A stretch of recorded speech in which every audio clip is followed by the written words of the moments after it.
యోహాను సువార్త 5వ అధ్యాయము 1-2వ వచనం దగ్గర నుండి కొన్ని వచనాలు చదువుతున్నాను, వినండి.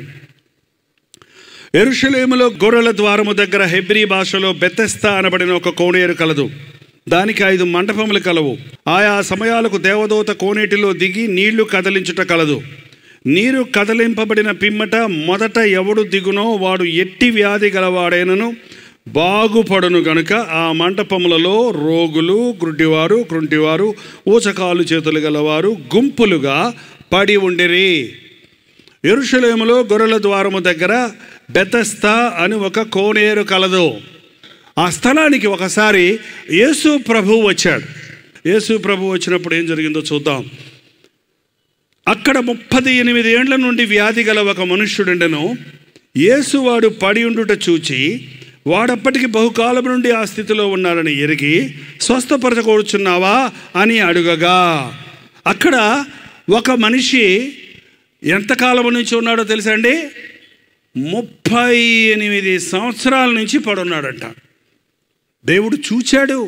వాడప్పటికే బహుకాలం నుండి ఆ స్థితిలో ఉన్నాడని ఎరిగి. ఏంటండి? వాడప్పటికే చూడటం వేరు, ఎరగటం వేరు. తెలుసు కదా, మీరు తెలుగు వాళ్ళే కదా మనందరం. నన్ను ఎక్కడైనా చూసావా అంటే చూశాను, ఎప్పుడో చూశాను అంటారు. కానీ ఎరగటం అంటే నువ్వెవరు, నీ పేరేంటి, మీ భార్య పేరేంటి, మీ పిల్లలు ఎంతమంది, మీ ఇల్లు ఎక్కడుంది, మీ ఉద్యోగం ఏంటి, అన్ని సంగతులు తెలియటం అనేది ఎరగటం. యేసు ప్రభు మనల్ని చూసే దేవుడే కాదు, మనల్ని బాగా ఎరిగిన దేవుడు, మన హృదయాంతరేంద్రియాలను ఎరిగిన దేవుడు, మన ఆలోచనలను ఎరిగిన దేవుడు. వాడు అప్పటికే చాలా రోజుల నుంచి అక్కడ పడి ఉన్నాడని ఎరిగి దగ్గరికి వెళ్ళి ఏమన్నాడో చూడండి. స్వస్థపడగోరుచున్నావా అని అడిగాడు. ఏంటయ్యా నీ ఉద్దేశం? అసలే ఎందుకు 38 సంవత్సరాల నుంచి ఇక్కడ పడుకున్నావు? ఇక్కడికి వచ్చి స్వస్థత పడే వాళ్ళందరికీ గైడ్గా ఉండటానికా, వాళ్ళకి సలహాలు ఇవ్వటానికా, ఇక్కడ స్వస్థత కోసం వచ్చిన వాళ్ళందరూ విడిచిపెట్టిన వాటిని పోగు చేసుకోవడానికా? ఏమంటే నువ్వు ఎందుకు అసలు ఇక్కడ ఉన్నావు? స్వస్థపడాలని ఆశ నీకుందా? మీటింగ్లకు వచ్చిన వాళ్ళని ఈ ప్రశ్న అడుగుతున్నానండి. ఎందుకు వచ్చారు మీరు మీటింగ్కి? ఊరకనా? సరదాగానా? మీరు చెప్పారు కాబట్టి వచ్చారా? ఎందుకండి?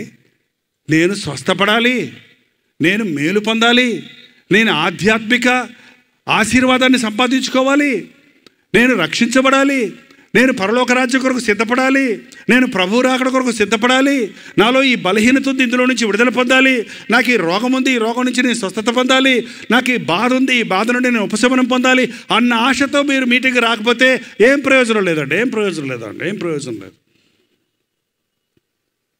ఎందుకు నీవు వచ్చావు? ఏంటి నీ మనసులో ఆశ? స్వస్థపడగోరుచున్నావా అంటే ఆయన ఏమన్నాడండి? ఆ రోగి, అయ్యా నీళ్లు కదిలించబడినప్పుడు నన్ను కోనేటిలో దించుటకు నాకెవడు లేను గనక నేను వచ్చినంతట్లో మరి ఒకడు నాకంటే ముందుగా దిగునని ఆయనతో, అబ్బా అయ్యా నాకెవడు లేడు, ఆ నీళ్లు కదిలించినప్పుడు నేను దాంట్లో దూకటానికి నాకు తీసుకెళ్ళేవాడు ఎవడు లేడు, నాకంటే ముందు ఇంకొకటి వచ్చి పడిపోతున్నాడు. ఎంతకాలం నుంచి ఉన్నాడు అక్కడ? 38 ఏళ్ళ నుంచి. అంటే ఒడ్డుకు పోయి చేరడా? ఏంటో చెప్పడం లేదు. ఏంటి? కదలలేనోడైనా కూడా అట్ట 38 ఏళ్ళు అంచుకు పోయి పడలేడా? ఎడలేడా? వెళ్ళొచ్చు, కానీ మనసు లేదు. వెళ్ళొచ్చు. చాలామంది ఈ రోజుల్లో వంకలు చెప్తుంటారు, సాకులు చెప్తుంటారు. ఎందుకయ్యా నువ్వు మారు మనసు పొందలేదు, ఎందుకయ్యా నువ్వు ప్రభువుని నమ్ముకోలేదంటే మా పాస్టర్ గారు సరిలేడు అంటారు కొంతమంది. పాస్టర్ గారు సరిలేకపోతే నీకెందుకు? ఎందుకయ్యా నువ్వు ప్రభువుని నమ్ముకోలేదంటే ఆ ప్రభువుని నమ్ముకున్న వాళ్ళందరూ సరిలేరు. ఏంటండి? ప్రభువుని నమ్ముకున్న వాళ్ళందరూ సరిలేకపోతే నేను పెనుగొండ అనే ఊరిలో ఒక యవనస్తుల కూటం పెట్టి మీరు నిజమైన క్రైస్తవుని ఎప్పుడైనా చూశారా అని అడిగానండి. ఒక 30-40 మంది యవనస్తులు ఉన్నారు. నిజమైన క్రైస్తవుని ఎప్పుడన్నా మీరు చూసారా అంటే అందరు చెప్పిన జవాబు ఏంటో తెలుసా? చూడలేదు. అప్పుడు నేను అన్నాను, నువ్వే ఒక నిజమైన క్రైస్తవుడిగా ఉండడానికి ఎందుకు ప్రయత్నం చేయకూడదు? ఏంటండి? అందరూ సరిలేరు అంటున్నావు కదా, నేను సరైన వాడిగా ఉంటానని నువ్వు ఎందుకు నిర్ణయించుకోకూడదు? అందరిలో లోపాలు ఉన్నాయి అంటున్నావు కదా, నేను లోపం లేని వాడిగా ఉంటాను అని ఎందుకు అనుకోకూడదు? చాలామందికి ఈ రోజున తప్పులెన్నువారు తండోపతండములు, తప్పులెన్నువారు తమ తప్పులు ఎరుగరయ్యా, విశ్వదాపి రామ విసుగేసి తోమా అన్నారంటే ఎవరు? తప్పులు, ఇతరుల తప్పులు పెట్టుకుంటాం. నేను చెవి ఎక్కి వారి మాటలు ఆలకించాను, వారి పనికి మాలిన మాటలు ఆడుతున్నారు, నేనేమి చేసితేనని పశ్చాత్తాపడేవాడు ఒకడనూ లేడని ప్రభు చెప్తూ ఉన్నాడు. ఈ రోజున నీ తప్పును నువ్వు తెలుసుకునే స్థితిలో నీవు ఉంటే నీకు స్వస్థత కలుగుతుంది, నీకు రక్షణ కలుగుతుంది, నీకు విడుదల కలుగుతుంది, నీ సమస్య తీరుతుంది. ప్రభువు నిన్ను వెతుక్కుంటూ వస్తున్నాడు ఈ సభలో ఈ రాత్రి. నీకోసమే ఈ సభ ఏర్పాటు చేయబడింది. నువ్వు స్వస్థపడాలని వచ్చావా? నువ్వు మారుమనసు పొందాలని వచ్చావా? నీ దురభ్యాసాల నుంచి విడుదల పొందాలని వచ్చావా? నీ రోగాల నుంచి స్వస్థత పొందాలని వచ్చావా? నీ గర్భఫలం పొందాలని వచ్చావా? నీ ఆశ, ఒక ఆశతో వచ్చావా దేవుని దగ్గరికి?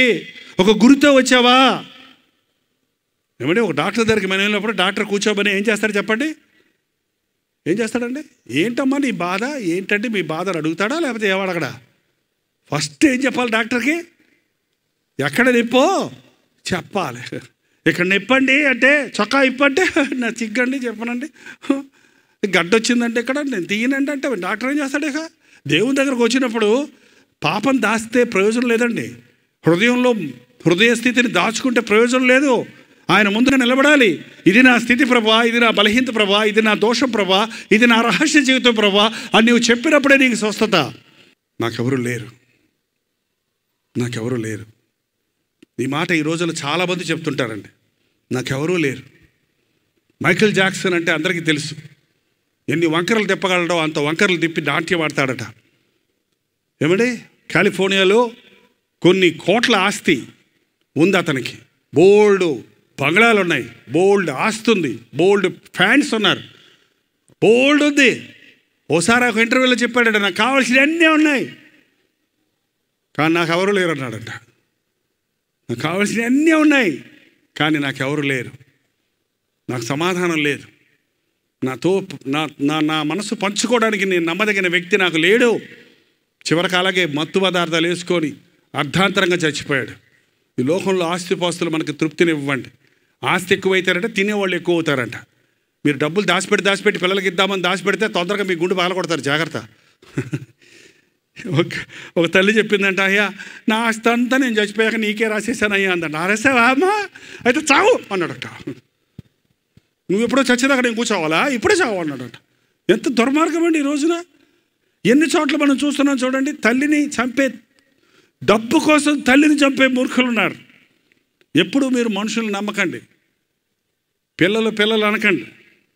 కొరువు పెడతారంట వాళ్ళే. మన దేశంలో పిల్లలు కొరువు పెడతానికి కావాలంట. బతకుండగానే కొరువు పెడతారు, చచ్చాక పెట్టేవాళ్ళు ఇంతకుముందు. ప్రభువుని నమ్మండి. నా భార్య నన్ను అర్థం చేసుకోవటం లేదు, నా భర్త నన్ను అర్థం చేసుకోవటం లేదు, నా పిల్లలు నన్ను అర్థం చేసుకోవటం లేదు, నాకెవరు లేరు, నాకెందరో ఉన్నారు కానీ నేను ఒంటరితనాన్ని అనుభవిస్తున్నాను, నేను నలుగురిలో ఉంటున్నాను కానీ నా హృదయంలో నేను ఒంటరిగా ఉన్నాను అని చాలామంది మదనపడుతున్నారు ఈ రోజుల్లో. ఈ రోజుల్లో అన్నిటికంటే మించిన రోగం ఏంటో తెలుసండి? 100లో 90 మందికి ఉన్న రోగం ఏంటో తెలుసండి? నలుగురిలో 3 ఉన్న రోగం ఏంటో తెలుసండి? డిప్రెషన్ అంటే కృంగుదల, ఒక విధమైన నిరుత్సాహం, ఒక విధమైన ఇన్ఫీరియారిటీ, ఒక విధమైన దిగులు, ఒక విధమైన బాధ. ఎంతోమంది ఈ రోజున ఈ కంప్యూటర్లు వచ్చిన తర్వాత వాళ్ళు నడవరు, వాళ్ళు ఎక్సర్సైజ్ చేయరు, వాళ్ళు పనులు చేసుకోరు. ఎంతసేపు ఒక చోట కూర్చొని ఆ బుర్రకి పని పెడతారు. ఆ బుర్ర చూసిందే చూస్తుంటుంది, చేసిందే చేస్తుంటుంది. అక్కడి నుంచి లేవంగానే వాడికి ఏం అర్థం కాదు, మనుషులతో మాట్లాడడం చేత కాదు.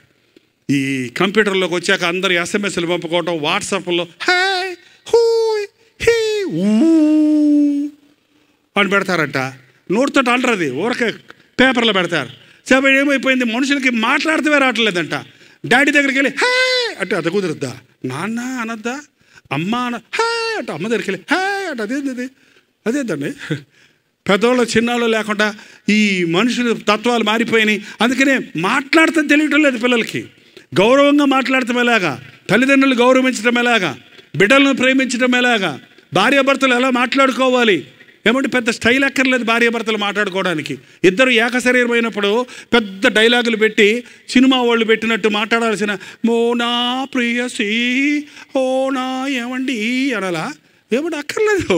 ప్రేమతో హే అంటాడు అంతే, ఆయన ఏమే అంటాడు అంతే, ఏమండి అంటది ఏమి అంతలోకి. అంతేగాని మనసులోకి ఈ రోజున మనుషుల మధ్య లేదు, ప్రేమ లేదు, ఐక్యత లేదు. భార్యాభర్తలకు ఒకళ్ళ మీద ఒకళ్ళ అనుమానం. ఎంతమంది చెప్తారో మా ఆయన ఎప్పుడు చూసినా ఫోన్లో మాట్లాడుతుంటాడండి, ఎవరితోటో మాట్లాడుతుంటాడండి. ఏమయ్యా ఎవరితో మాట్లాడుతున్నాను ఆయన నేను అడిగితే, అయ్యో మా ఆఫీసర్ చంపుతున్నాడయ్యా, నేను ఆఫీసర్తో మాట్లాడుతున్నానంటే, ఆఫీసర్తో మాట్లాడుతున్నాడమ్మా అంటే, కాదండి అస్తమానం మాట్లాడుతుంటాడండి. అనుమానమే పెనుమోతమంటే పెనుమోతమే పెద్ద దెయ్యమంట, జాగ్రత్త. భార్యాభర్తలను అనుమానం పట్టి పీడించేసి భర్తతో హృదయం పంచుకోలేక, భార్యతో హృదయం పంచుకోలేక, పొరుగు వాళ్ళ దగ్గరికి వెళ్ళి, బయట వాళ్ళ దగ్గరికి వెళ్ళి, ఎంతమంది బిడ్డలు ఈ దినాన తల్లిదండ్రుల దగ్గర ఉండకుండా, వారితో మాట్లాడుకోకుండా, వారితో హృదయం పంచుకోకుండా బయట స్నేహితులతో వెళ్ళి పంచుకుంటారు. మన దేశంలో అంటారు సన్యాసి రాసుకుంటే ఏం రాలుతుందండి? బూడిద రాలుతుంది. నీకంటే బాధలో ఉన్నవాడికి నీ సమస్య చెప్తే నీకేం సమాధానం ఇస్తాడు? ఒక పోలీసు ఆయన ఒక వ్యక్తి ఆత్మహత్య చేసుకొని నూతిలో దూకుతుంటే వెళ్ళి పోలీసు ఆయన పట్టుకున్నాడంట. పట్టుకొని ఆత్మహత్య చేసుకుంటున్నావు, పోలీస్ స్టేషన్ బాధ అన్నాడంట. అయ్యా నా గోడు కొంచెం వినండి, నా బాధ వినండి, ఆ తర్వాత తీసుకెళ్తారు కానీ అంటే, ఏంటయ్యా నీ బాధ అంటే, నా భార్యతో ఏగలేకపోతున్నానండి, గయ్యాలి గంపండి, ఇంటికి వెళ్తే నన్ను దుమ్ము దులిపేస్తుందండి, అందుకే నేను ఇంకా బతకలేక, నా భార్యతో కాపురం చేయలేక నేను చచ్చిపోదాం అనుకొని వచ్చానండి, నన్ను కనికరించండి, నా భార్యతో బతకలేనండి, చచ్చిపోనివ్వండి బాబోయ్ అంటే, ఆ పోలీస్ ఆయన కూడా అన్నాడండి, నాది కూడా అదే బాధ అండి, అందుకే నైట్ డ్యూటీలు వేసుకొని ఇలాగే తిరుగుతుంటాను, ఇంటికి వెళ్ళను, నేను డే అండ్ నైట్ డ్యూటీలు తిరుగుతున్నాను. మరి ఎట్లా అండి గయ్యాలి బాడెళ్తే ఎలా బతుకుతావు? ఇద్దరు కలిసి దూకుతారంటే, ఇద్దరు కలిసి దూకారంట. అంటే ఈరోజున మనుషుడు వచ్చే సమస్యలకు పరిష్కారం చావు అనుకుంటున్నారు. ఆత్మహత్యలు చేసుకునే వాళ్ళు మన భారతదేశంలో ఎక్కువ అయిపోతున్నారు. అట్లాంటి చూడండి, పెద్ద పెద్ద సినిమా యాక్టర్లు బోల్ డబ్బులు ఉంటాయి, పేరు ఉంటుంది, ఊరేసుకొని చచ్చిపోతారు. ఫ్యాన్కి ఊరేసుకొని, ఏదో పల్లెటూరు వాళ్ళు ఫ్యాన్కి వేసుకొని చచ్చిపోతే పర్వాలేదు, అన్నీ తెలిసినోడు కూడా ఫ్యాన్కి వేసుకొని ఊరి తాడేసుకొని లేకపోతే చీర కట్టుకొని ఊరేసుకొని చావటం ఏంటి? ఎంత నీచమైన పరిస్థితి! నెమ్మది లేదు, సమాధానం లేదు, ఒంటరితనం, పంచుకోవడానికి వ్యక్తి లేడు. ఈ రాత్రి ఒకసారి గుర్తు చేసుకోండి, నీ మనసును పంచుకునే ప్రభువు ఉన్నాడు. ఆయన నిన్ను అర్థం చేసుకోగలిగిన వాడిగా ఉన్నాడు, నిన్ను ప్రేమించేవాడిగా ఉన్నాడు, నిన్ను శిక్షించేవాడు కాదు ఆయన. నేను నీకు శిక్ష విధించను, ఇక నువ్వు వెళ్ళి పాపము చేయకుమని ఆ పాపాత్మురాలతో చెప్పిన ప్రభు, నీవు ఎలాంటి పాపివైనా, ఎలాంటి పరిస్థితుల్లో ఉన్నా, నీ హృదయంలో నీవు కృంగిపోయి ఉన్నా, బేజారైపోయి ఉన్నా, నా యేసయ్య నన్ను అర్థం చేసుకుంటాడన్న నిరీక్షణతో నువ్వు మోకాళ్ళ మీద పడితే ప్రభు నిన్ను విడిపిస్తాడు, నిన్ను స్వస్థపరుస్తాడు. నాకెవరు లేరు, నేనున్నా, దిక్కు లేని వానికి దిక్కుగా ఉన్నాను, తండ్రి లేని వానికి తండ్రిగా ఉన్నాను, భర్తను పోగొట్టుకున్న నీకు నేను భర్తగా ఉన్నాను, నేను సృష్టించిన వాడిని నీకు యజమానిగా ఉన్నానన్న ప్రభు మనకెప్పుడు అందుబాటులో ఉన్నాడు. నమ్మండి. మనుషుల్ని మిమ్మల్ని చేయి వదిలిపెట్టినప్పుడు, పరిస్థితులు మారిపోయినప్పుడు, కృంగిపోయినప్పుడు ఆత్మహత్య చేసుకుందాం అనుకోకండి. బాధ తట్టుకోలేని చస్తే నిత్య నరకానికి వెళ్ళాలి. ఇతరులను చంపటం ఎంత నేరమో నిన్ను నీవు చంపుకోవటం అంతే నేరం. సాతాను అందుకే అనేకుల్ని ప్రేరేపించి, నిన్ను సాతాను ఎవరిని చంపలేడండి, చంపడానికి సాతానికి అధికారం లేదు మన మీద. పాపానికి లోబడిపోయి విసిగిపోయి మనల్ని మనం చంపుకునేటట్టుగా ప్రేరేపిస్తాడు సాతాను.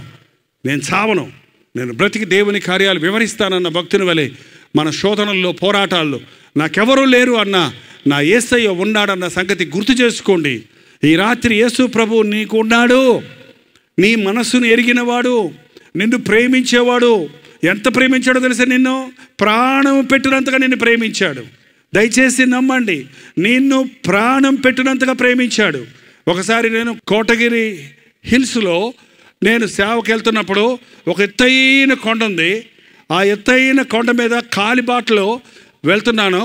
కింద లోతైన అగాధం ఉంది, ఒక సైడ్ కొండ ఉంది, సన్నటి పాద ఉంది, వర్షం వచ్చింది, జారుతుంది.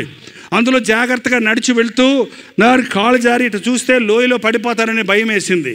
లోయలో పడిపోతే నేను సిద్ధమే ప్రభా, కానీ ఆ అబ్బాయి సేవ చేస్తానని వెళ్ళాడు, వాడిని దేవుడు చంపేశారని నిన్ను దూషిస్తారయ్యా అని నేను ప్రార్థన చేసుకుంటూ, ఒకవేళ నేను పడిపోతే ఏం చేయాలి అని అనుకుంటూ నేనేమన్నానంటే గట్టిగా, యేసయ్య నన్ను ప్రేమిస్తున్నాడో డామ్ అని చచ్చిపోతాను అలా.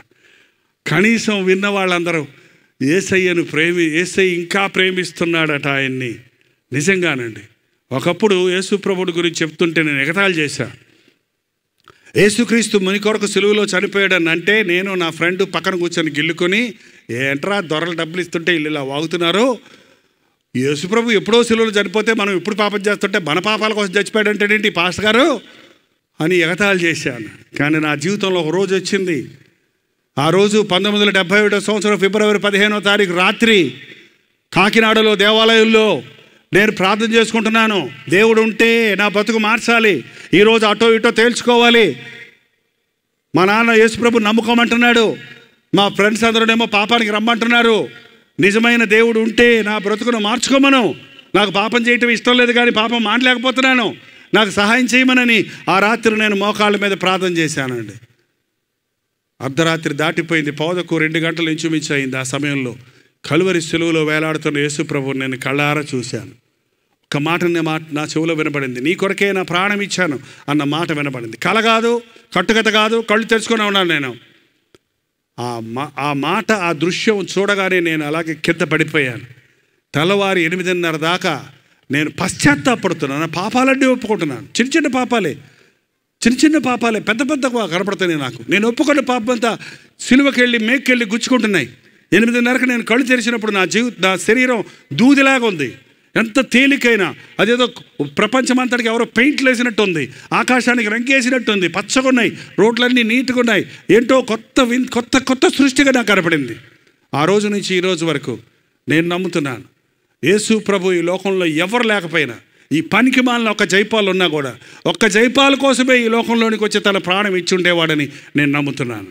అందుకే నేను విలువ పెట్టి కొనబడిన వాడిని కనుక నా దేహాన్ని, నా 18వ ఏటే, నా శరీరాన్ని, నా తలాంతుల్ని, నా సమస్తాన్ని దేవునికి అప్పగించుకున్నాను. ఇప్పటి వరకు 45 సంవత్సరాల నుంచి ఆయన కొరకు బ్రతుకుతూ ఉన్నాను. ఆ కల్వరి అంటే నాకు అదే ఇష్టం. అందుకే నా గుండెను బద్దలై కొట్టిన దృశ్యం అది, నన్ను జీవితాన్ని మార్చిన దృశ్యం అది.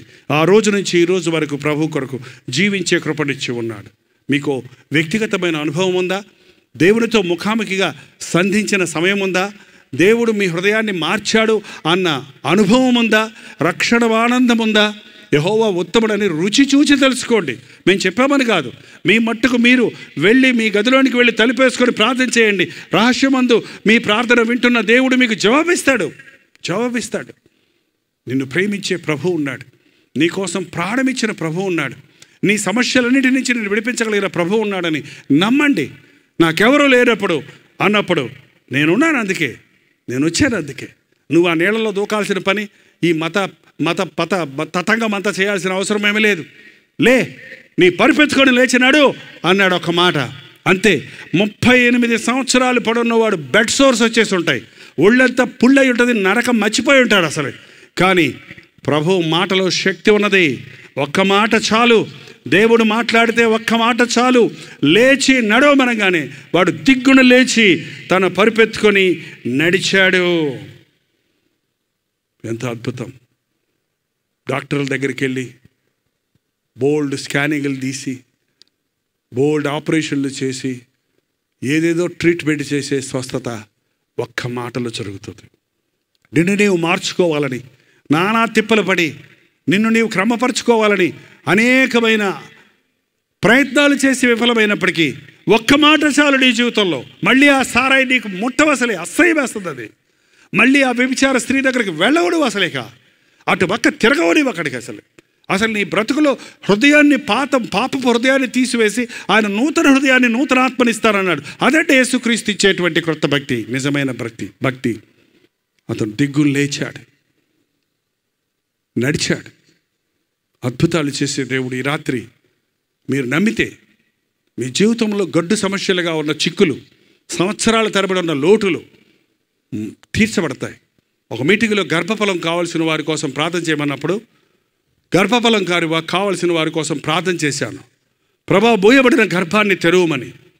ఆ రాత్రి ఆ క్షణంలోనే దేవుడు ఒక అద్భుతం జరిగించాడు. ఒక సహోదరుడు నాకు ఉత్తరం రాశాడు. వాళ్ళ సతీమణి విషయమై పలానా రోజులు మీరు ప్రార్థన చేశారు, ఇప్పుడు కరెక్ట్గా 3 నెలల ఇన్ని రోజులు అంటే కరెక్ట్గా ఆ రాత్రి ఆమె గర్భం ధరించింది, ఆ సమయంలో గర్భం ధరించింది, ఆ ప్రార్థన చేసిన సమయంలో ఆమె గర్భం ధరించింది, కరెక్ట్గా ఇన్ని రోజుల్లో ఉంది అని చెప్పినప్పుడు నాకు చాలా ఆశ్చర్యం వేసింది. అంటే అంతగా దేవుడు ప్రార్థనకు జవాబిస్తాడా? మనం ఒక అర్జీ పెట్టుకుంటే ప్రభుత్వం వాళ్ళ దగ్గర 3 నెలలు 6 నెలలు అయినా కదలవయ్యి అక్కడి నుంచి పేపర్లు. కానీ నాకు మొరపెట్టు, నేను నీకు ఉత్తరం ఇస్తానన్న ప్రభు వెంటనే మనకు జవాబు ఇవ్వగలిగిన వాడిగా ఉన్నాడు. నీవెటువంటి రోగంతో ఉన్నవాడివైనా, ఎంతోమంది ఎయిడ్స్ రోగగ్రస్తులు ఈ రోజున యేసుక్రీస్తుని నమ్ముకొని వారి పాపం కొరకు పశ్చాత్తాపడి స్వస్థత పొందుతున్నారు. ఏ డాక్టర్కి చేతగాని క్యాన్సర్ వ్యాధిగ్రస్తులు యేసుక్రీస్తు నామంలో స్వస్థత పొందుతున్నారు. అన్నిటికంటే పాప రోగాలతో ఉన్నవారు, రకరకాల పాపాలకు బానిసలైన వారు ఒక్క నిమిషంలో దేవుని మాటకు లోబడినప్పుడు, పరిశుద్ధాత్ముడు కార్యం జరిగించినప్పుడు నూతన సృష్టిగా మార్చబడుతున్నారు. ఈ రాత్రి అలాంటి అద్భుత కార్యాలు ఈ ఆవరణలో చేయాలని ప్రభు ఆశిస్తూ ఉన్నాడు. 14వ వచనం చదివితే 5వ అధ్యాయం 14వ వచనం. అటు తర్వాత యేసు దేవాలయములో వాడిని చూచి, ఇదిగో స్వస్థత నొందితివి, మరి ఎక్కువ కీడు నీకు కలుగకుండానట్లు ఇకను పాపము చేయకుమని చెప్పగా. ఆ తరువాత అతన్ని ఎక్కడ చూశాడు? దేవాలయంలో చూశాడు. స్వస్థత పొందిన వారు ఎక్కడికి వెళ్ళాలి? దేవాలయానికి వెళ్ళాలి. పాస్టర్ గారులను మేము సన్మానించలేకపోతున్నాం, కానీ ఈ ప్రాంతంలో ఉన్న సంఘాలన్నిటిలోనూ ఈ సభల తర్వాత కొత్తవారు లేక ఆగిపోయి వెనకబడిన వారు తిరిగి వారి సంఘాలకు వెళ్ళాలని, సంఘాభివృద్ధి కలగాలని నేను ప్రార్థన చేస్తుంటాను. వెళ్ళిన చోటల్లా సంఘం పెట్టే అభిమతం నాది కాదు. 45 సంవత్సరాల నుంచి సేవ చేస్తున్నా నాకు 1-2 సంఘాలు నేను కన్న బిడ్డలతో ఉన్న సంఘాలు తప్ప, ఊరూరా ఆ సంఘంలో ఈ సంఘంలో వాళ్ళని పోగు చేసి టెలివిజన్ ఉంది కాబట్టి ప్రఖ్యాతి చెందాలని, నాకు ఇంతమంది చర్చి మెంబర్స్ ఉన్నారని చెప్పుకోవడానికి ఆసక్తి కలిగిన స్థితి నాకు లేదు, నాకు అవసరం లేదు. దేవుడు నాకు కొలిచిచ్చిన సేవ నేను నమ్మకంగా చేస్తే చాలని నేను నమ్ముతాను. ఈ మీటింగుల్లో మీరు స్వస్థత పొందితే, రక్షించబడితే మీరున్నటువంటి సంఘానికి మీరు వెళ్ళాలి, దేవాలయానికి వెళ్ళాలి. మీరు కొత్తవారైతే మీకు అందుబాటులో ఉన్న మంచి సంఘానికి వెళ్ళి ఆధ్యాత్మికంగా బలపడాలి. అంతేగాని స్వస్థత పొంది మళ్ళీ ఎక్కడికో వెళ్ళిపోవటం ఏంటి? మళ్ళీ ఇంటికి వెళ్ళి సినిమాలు చూడటం ఏంటి? మళ్ళీ ఇంటికి వెళ్ళి పాపంలో ఉండటం ఏంటి? ఇదిగో నీవు స్వస్థత నొందావు, మరెక్కువ కీడు నీకు రాకుండానట్లుగా ఇకను పాపము చేయకు. మళ్ళీ పాపం చేయకండి. ప్రభు క్షమించిన తర్వాత మళ్ళీ పాపం చేయకండి. మళ్ళీ రోగాలకు గురి కాకండి. మీ హృదయాలను ప్రభువుకి ఇవ్వండి. దేవాలయానికి వెళ్ళండి. దేవుని వాక్యాన్ని చదవండి. మోకాళ్ళుని ప్రార్థించండి. జీవితాన్ని ప్రభువుకు సమర్పించుకోనండి. ఇకను మరెక్కువ కీడు నీకు రాకుండానట్లు ఇకను పాపము చేయకు. క్రైస్తవుడు పాపం చేయడండి. యేసుక్రీస్తును నమ్మిన వారు పాపం చేయడు.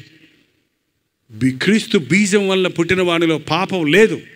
కానీ ఈ మట్టి శరీరంలో మనం ఉన్నంతకాలం, ఈ సాతాను అధికారంలో ఉన్న లోకంలో ఉన్నంతకాలం అనుదినం అనేక శోధనలు మనకు వస్తాయి. కనుక నీవు అప్రమత్తంగా ఉండకపోతే, ప్రార్థనలో మెలకువగా ఉండకపోతే, వాక్యంతో నీ హృదయాన్ని నింపుకోకపోతే పాపంలో పడే అవకాశం ఉంది, పాపంలో జారే అవకాశం ఉంది. అందుకే భయముతో వణుకుతో మీ రక్షణ కొనసాగించుకోవాలని దేవుని వాక్యం సెలవిస్తూ ఉంది. ఒక పంది పిల్లని తీసుకెళ్ళి ఒక బురదగుంటలో, కార్పొరేషన్ వాటర్ పోద్ది కదండి, మురికి గుంట, ఆ మురికి పెంట గబ్బు వచ్చే గుంటలో పడేస్తే ఏమంట తెలుసండి? దానికి నోరు ఉంటే thank you brother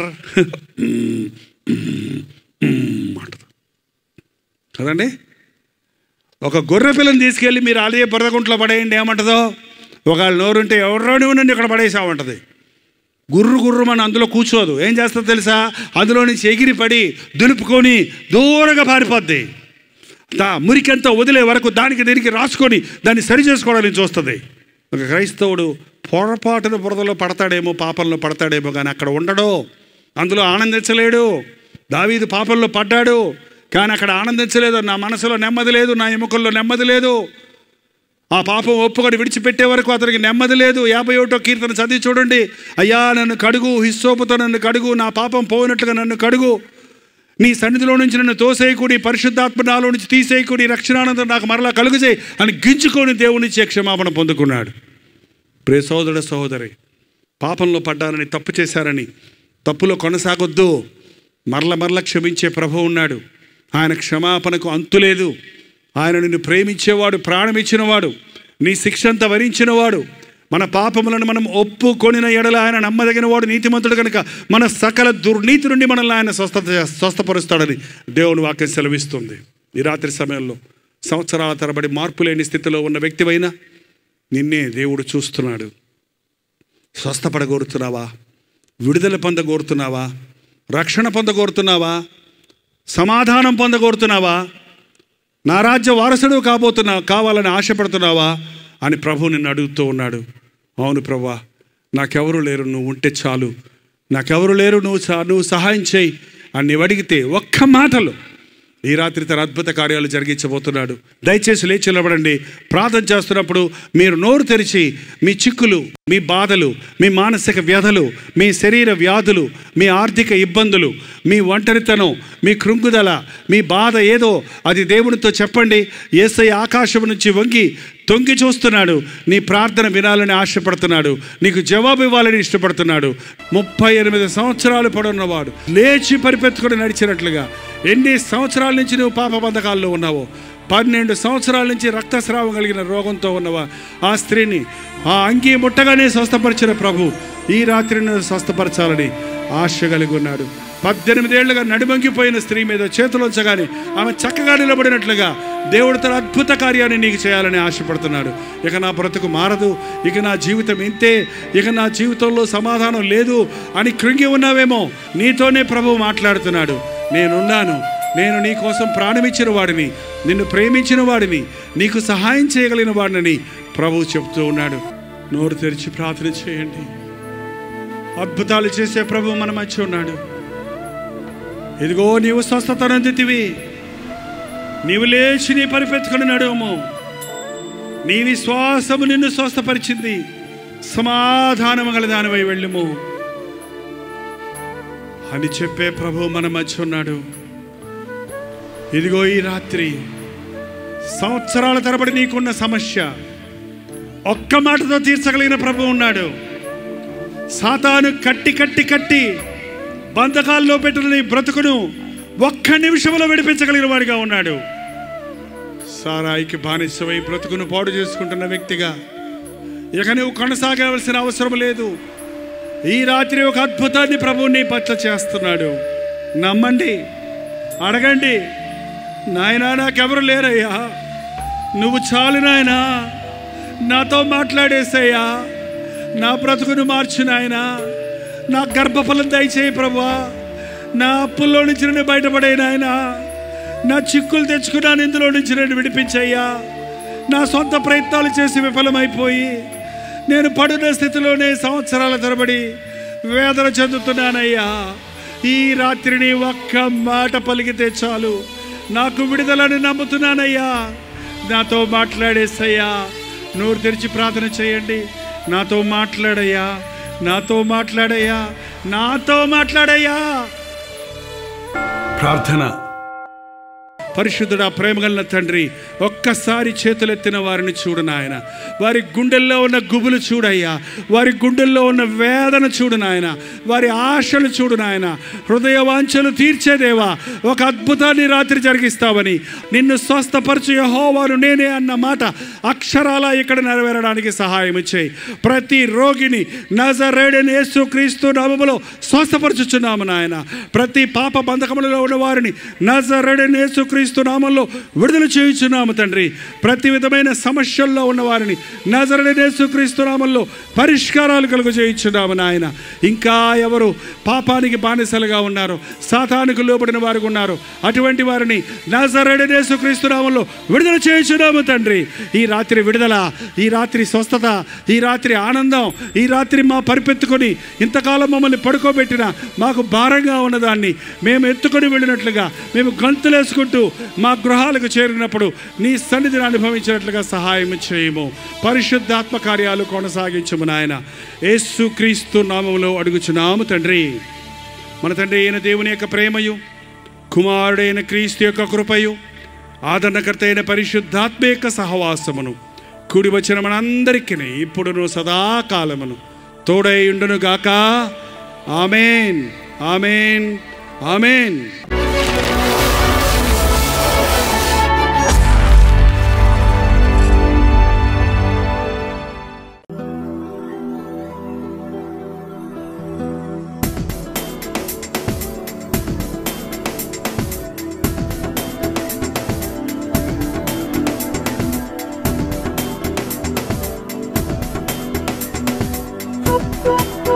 Thank you.